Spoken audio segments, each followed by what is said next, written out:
You know what time it is? It's running shoe yay or nay time. That's what it is.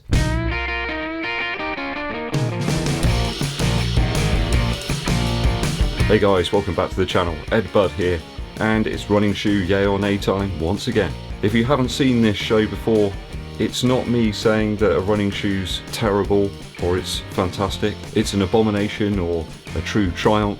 It's me saying whether I'm going to test the shoes out or not and give my reasons. So don't get upset if there's a shoe here that you particularly like, you're really into it, you're enjoying it. If I say it's a nay, that probably means I'm just not going to test it. It's just not for me. I'm glad we got that worked out.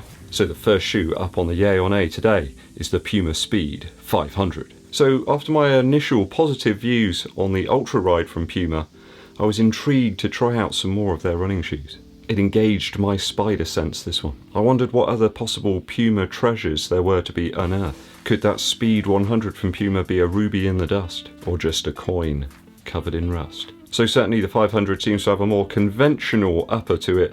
I mean, the Ultra Ride's a strange looking shoe. I'm not sure you can really say it's one of the most attractive shoes so far. They're using the same Pro Foam midsole cushion. It's an EVA based cushion, but seemed pretty springy to me in the Ultra Ride. There's a different type of Pro plate here though. It's not under the midfoot, kind of around the arch of the shoe, but it appears more in the midfoot this time, kind of like a claw. Reminded me a little bit of the lobster. It seems to be underneath the foam but sandwiched above the outsole rubber. The rubber traction layout on the bottom of the Speed 500 does look quite reminiscent of a shoe we've seen before. Well, two shoes actually, the Endorphin Speed and the Endorphin Pro from Saucony. I mean, here's the Endorphin Speed.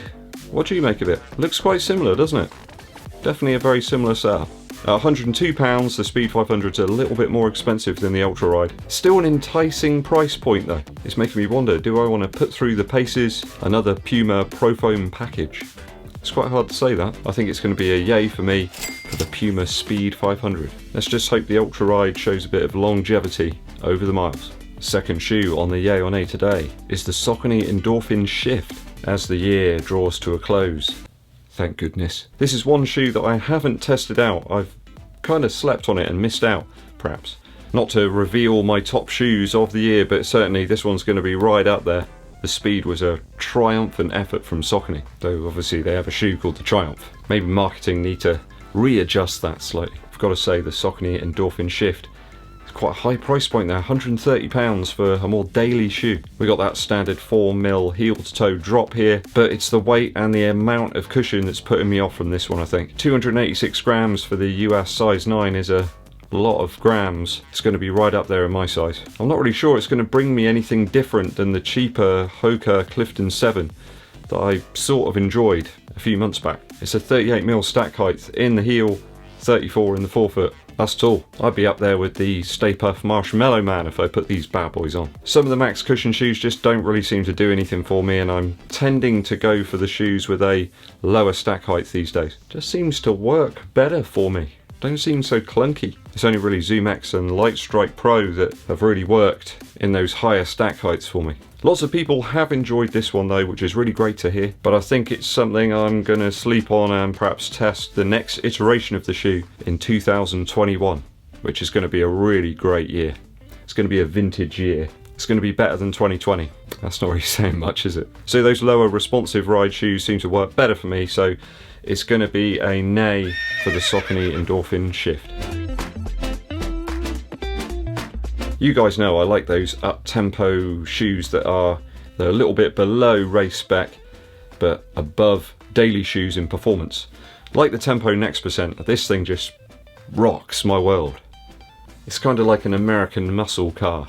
It's quite heavy, weighty, but it's got lots under the hood. So, shoe 3 is a shoe from Li-Ning. This new shoe that's been announced from Li-Ning, who are the biggest Chinese sports manufacturer, really did ignite my interest. It's called the Challenger, and it has a part plate in the forefoot of the shoe. It does seem somewhat wider actually than the stuff we've seen over the last year or so in lots of the more well-known Western manufacturers. They reckon it's going to be about $200, so I think it's around about £150 if I can get hold of one, that is. Looks like an exceptionally minimal upper material. The profile of the shoe does in fact remind me quite a bit of the Nike React Infinity Run. Certainly to my eyes. This brand seemed to have a special arrangement about using that famed Pebax based midsole material. Not sure any of the other manufacturers in China are allowed to use it. Have they got some sort of exclusivity perhaps? I mean, we found that foam in the Vaporfly models, the Saucony Endorphin models too. We all know what it can do.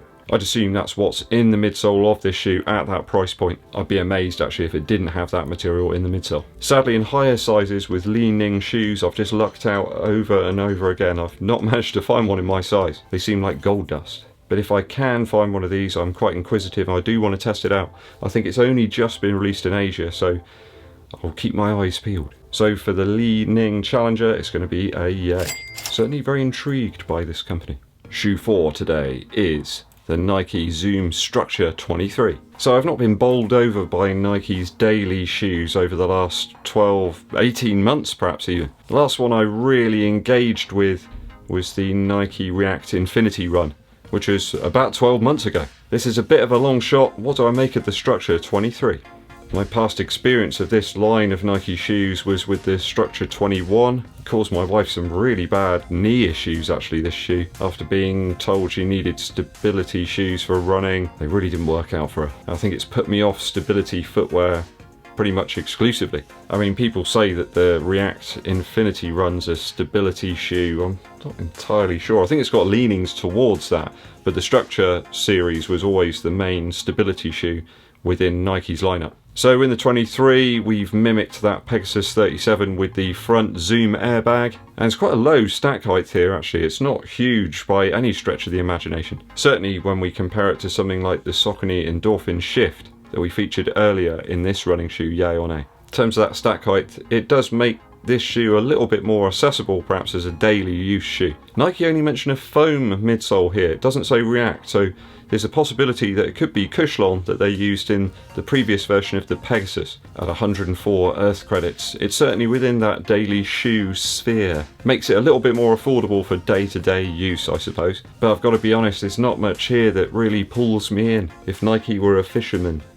they're not doing an awful lot on the end of that lure to attract EDDBUD. Looks like they're trying to make this into a daily shoe when they spent loads of marketing cash last year suggesting that you needed a shoe that was in the mould of the React Infinity Run to minimise injury. So there's a bit of a conflicting message going on there.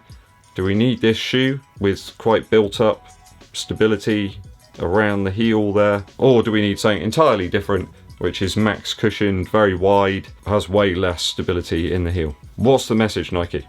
There's two different things going on here. For me, this is a big firm nay. It's not something that I need. It's not something that I need to test out. I've had my running form looked at many times. Apparently I don't need stability shoes, and all the people that I've seen wear them just get injured more. So it's a nay for me. Okay, that's the 4 shoes today, guys. Let me know what your opinions are of them down in the comments. Musical interlude time.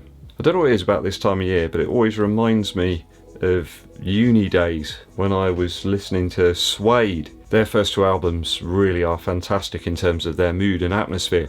This reminds me of the winter for some reason. I think maybe somebody gave me a tape of one of their albums back then. So I've dug out their debut album, which is just called Suede. I think over in America they were called the London Suede, so if you can't find them over there, that's why. It's a fantastic track to kick off the album so young. This great interweaving guitar parts on pretty much all of Suede's early material. I really like Pantomime Horse as well. There's these beautiful wah guitar effects mixed in with delay and reverb. The Drowners and Metal Mickey are sort of almost glam rock style numbers. Then you've got the beautiful blood-curdling waltz at the end of the album called The Next Life. Just so great that a band could show so many different types of song within one album. And it's their debut album as well. The second album was good, but didn't quite live up to the heights of the first album. I think perhaps due to some of the issues that were happening within the band at the time. Definitely worth checking out though. Suede, or the London Suede if you're in America, and their debut album. Okay, thanks for tuning in and sticking with me to the very end of the video, guys. It's very much appreciated. It really helps the channel out a huge amount. If you haven't yet, please do subscribe and hit the bell below for notifications of when we launch those new videos, and then you'll get notifications of when they're launched. You can also help the channel out by giving this video a thumbs up like and sharing this video with your running buddies. And don't forget, we've got that newly launched EDDBUD merchandise which you can access just down here somewhere. My name's EDDBUD and I'll be seeing you.